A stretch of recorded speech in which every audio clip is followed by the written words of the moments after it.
Who are you? कौन हो आप? क्या वही जैसा दुनिया आपको देखना चाहती है, या फिर कोई और जो आप दुनिया को दिखाना चाहते हो?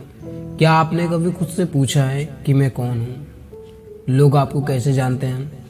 क्या उनकी वजह से जिनके साथ आप रहते हो, या फिर कुछ और? ये कहानी जो आपको बताएगी कि आप क्या हो और किसी की पहचान क्या होती है। So let's start. विनोद जो एक छोटे से मोची का बेटा था, जिसके पिता गांव में जूते और चप्पल मरम्मत करने का काम किया करते थे। छोटी जात में पैदा होने के कारण विनोद को गांव के लड़के उसे अछूत मानते थे और उसका कोई दोस्त या फिर मित्र भी नहीं था, जिसके कारण विनोद काफ़ी दुखी और अकेला फील करता था। अब विनोद बड़ा हो रहा था।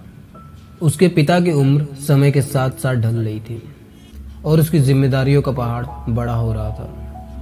एक बार उसके पिता काफ़ी बीमार पड़ जाते हैं और विनोद को मजबूरन ना चाहते हुए भी उसे अपने पिता का काम करना पड़ता है। जब विनोद गांव के किसी बड़े आदमी के जूते पॉलिश करता था, तो वो आदमी उसे पैसे फेंक कर दिया करते थे, मानो जैसे उसकी कोई वैल्यू ही ना हो। इस बात पर विनोद को बहुत बुरा लगता था। फिर उसको अपने पिता की याद आती है कि ये लोग मेरे पिता के साथ भी ऐसा किया करते थे। यहाँ विनोद को अपने पिता और अपने साथ हो रहे ऐसे व्यवहार की बेइज्जती का तीर लगता है, जो उसे एक घाव देता है।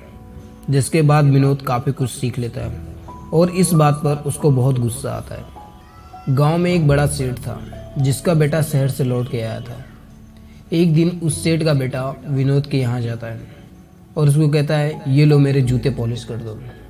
पॉलिश करते वक्त ब्रश की लकड़ी से उस जूते पे हल्का सा स्क्रैच आता है, जिसको देखकर उस सेठ का बेटा विनोद पे काफ़ी गुस्सा होता है, गाली देने लगता है, अनाप शनाप बोलने लगता है। जिससे विनोद को इतना बुरा लगता है कि वो अपने पिता से जाके कहता है, पिताजी मैं ये काम नहीं कर सकता, ना तो इसमें कोई पैसे है और ना ही कोई इज्जत। फिर उसके पिता इस बात पर उसे जवाब देते हैं कि बेटा तुझे जो करना है वो कर, पर ऐसा बनना कि पहले तेरे जैसा ना कोई हुआ हो और दोबारा ना कोई हो सके। ये बात विनोद के दिमाग में हर वक्त घूमती रही और उसे मजबूर कर दी खुद से ये पूछने में कि मैं कौन हूँ, हु एम आई?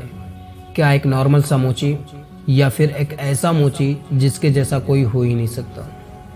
उस दिन के बाद विनोद अपने काम को अपना धर्म मान लेता है। उसको अपने काम से प्यार हो जाता है। फिर कोई भी उसे कुछ भी बोले, वो बस हल्की सी मुस्कुराहट दे देता। उसे अब फर्क नहीं पड़ता था कि दुनिया उसे क्या कह रही थी। उसने अपनी आइडेंटिटी पा ली थी, अपनी पहचान पा ली थी कि मैं क्या हूँ। कुछ साल बाद विनोद गांव और शहर में अपनी बहुत दुकानें खोल लेता है। अब विनोद का नाम उसके लिए काम करता था और उसका नाम और उसका काम उसकी पहचान बन चुकी थी। अब विनोद को हर कोई जानता था। And this is the happy ending of Vinod story. अगर अब भी आप चीज़ों के ना होने का रोना रोते हैं, तो अपने आसपास के उन लोगों को देखें जो आपके जैसी लाइफ डिज़र्व करते हैं। यहाँ विनोद के पास दो चॉइसेस थी।